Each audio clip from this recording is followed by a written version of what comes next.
خالد بن ولید ابن مغیرہ رضی اللہ تعالیٰ عنہ آپ خاندان قریش کے بہت ہی نامور اشراف میں سے ایک ہیں۔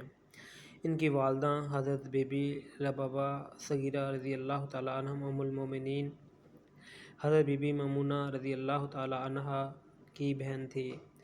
آپ بہادری اور فن گیری اور تدبیری جنگ کے اعتبار سے تمام صحابہ کرام رضی اللہ تعالیٰ عنہم میں سے ایک خصوصی اہمیت رکھتے ہیں۔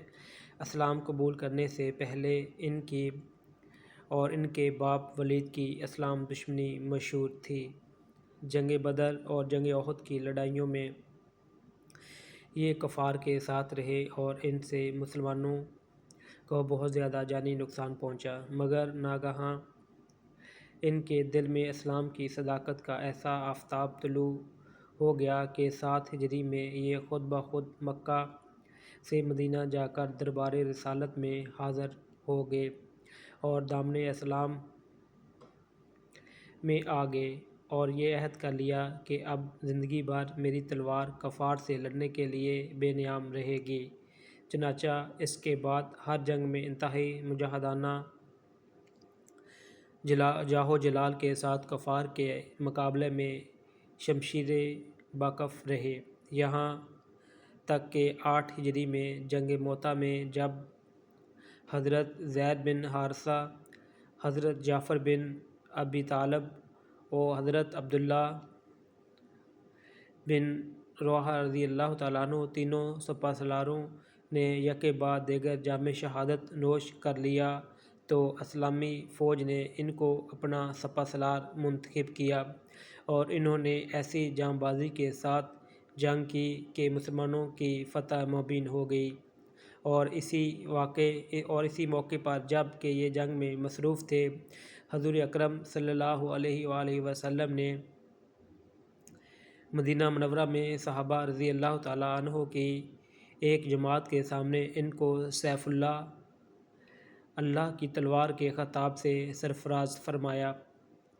ام المومنین حضرت ابوبکر صدیق رضی اللہ تعالیٰ عنہ کے دور خلافت میں جب فتنہ ارتداد نے سر اٹھایا تو انہوں نے ان معرکوں میں بھی خصوصاً جنگ یمامہ میں مسلمان فوجوں کی سپہ سالاری کی ذمہ داری قبول کی اور ہر محاذ پر فتح مبین حاصل کی۔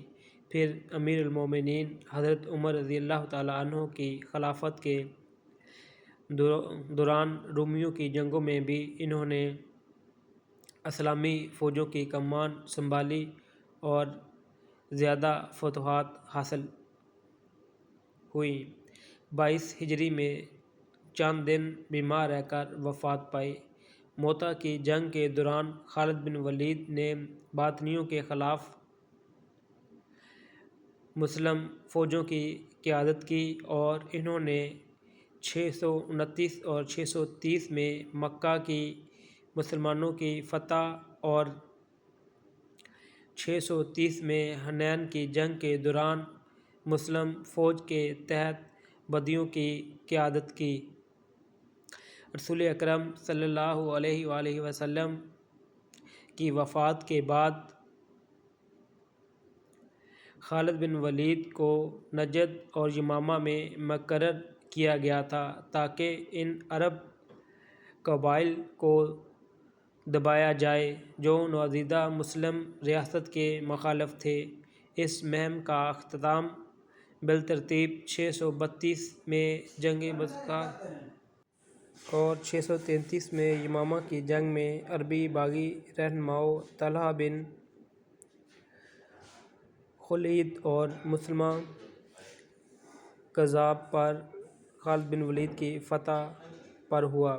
اس کے بعد خالد بن ولید نے عراق میں فرات کی وادی میں عیسائی عرب قبائل اور ساسانی سلطنت فوجوں کے خلاف حرکت میں آئے۔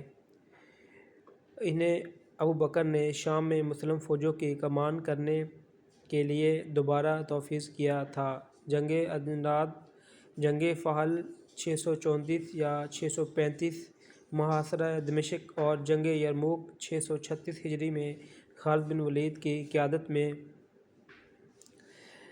باطنیوں کے خلاف فیصلہ کن فتوحات حاصل کی، جس کے نتیجے میں راشدین فوج نے لیونٹ کا 75 حصہ فتح کر لیا۔ خالد بن ولید کو بعد ازاں عمر بن خطاب کے ذریعے فوج کے اعلیٰ کمان سے ہٹا دیا گیا۔ خالد نے اپنے جانشین ابو عبیدہ بن جراح کے ماتحت حماس اور حلب کے محاصروں اور جنگ حاضر میں خدمات انجام دیں۔ اس جنگوں میں شہنشاہ ہرقل کے ماتحت شام سے سمراجی باطنی فوجوں نے پسپائی اختیار کی۔ اس فتح کے بعد عمر بن خطاب نے حضرت خالد بن ولید کو 638 میں چند کینسرین کی گورنری سے برطرف کر دیا۔ ان کا انتقال مدینہ منورہ یا حماس میں 642 ہجری میں ہوا۔ انہیں عام طور پر مورخین ابتدائی اسلامی دور کے سب سے تجربہ کار اور کامیاب جرنیلوں میں سے ایک تصور کرتے ہیں۔ اسلامی روایات خالد بن ولید کو ان کی جنگی حکمت عملیوں اور مسلمانوں کی فتوحات کی مؤثر قیادت کا سہرا دیتی ہیں۔ ابو سلمان خالد بن ولید تاریخ کے ان چند فوجی کمانڈروں میں سے ایک ہیں جنہوں نے ساری زندگی جنگ میں شکست نہیں کھائی۔